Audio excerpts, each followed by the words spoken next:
This is my lab 2 for motion of a falling object. So for an introduction, the purpose of this lab is to observe the motion of a falling object and measure its position versus time. Some of the physics principles that are demonstrated in this lab include Newton's second law, which is the position update formula, velocity update formula, and then F is equal to m times a. So there's the position update and velocity update formula. And then we also are using the formula that calculates drag, which b is the drag coefficient in the negative b times velocity squared times v hat. So for the experiment, I dropped a crumbled up piece of paper from a height of 1.741 meters. I looked up the average mass of a sheet of paper, which was 4.5 grams or 0.0045 kilograms. I then used the tracker app to track the center of mass as the paper fell to the ground, as seen in the picture, with the red dots that go all the way to the bottom with the scale on the left. So for the coding part of this lab, for the first code that I did, this is with no drag, so gravity only. As you see, I put the mass in 0.0045, the position vector, which is where the initial position was at the very top, so it was 1.741 meters above. And then my delta t was the increments, so when I recorded the center of mass in the tracker app, that's how long each time increment was.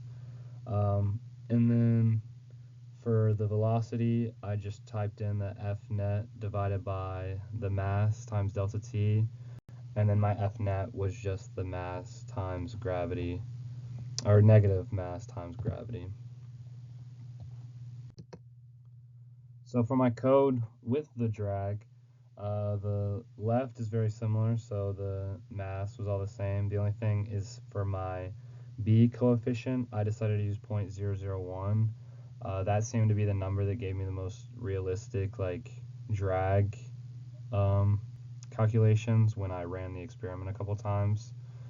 And then on the right side, I had to insert the drag formula, which was the b times the magnitude of the velocity squared, and then insert that into the velocity update with the net force minus the drag force. That's what would be the total force. And then divided it by the mass times delta t. So this is my final graph of the y position versus time.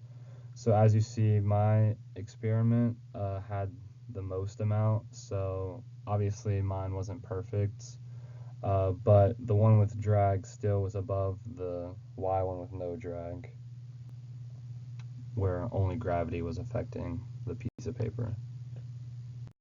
So in conclusion, what does this all mean? As seen in the graph on the right, eventually the object would reach its terminal velocity with the effective drag acting upon it. So for the graph, all I did was up the time to 10 seconds. So instead of the piece of paper just falling for just under a second, this is if it was falling for 10 seconds. And as you see, the velocity eventually levels out to about 6.8 meters per second. But without drag, the object would just continue to accelerate due to gravity and would never reach a constant velocity. What is the net force at terminal velocity? That would be 0 because the force of gravity and drag would just be equal and opposite, and then that's what leads to the velocity just leveling out to a constant.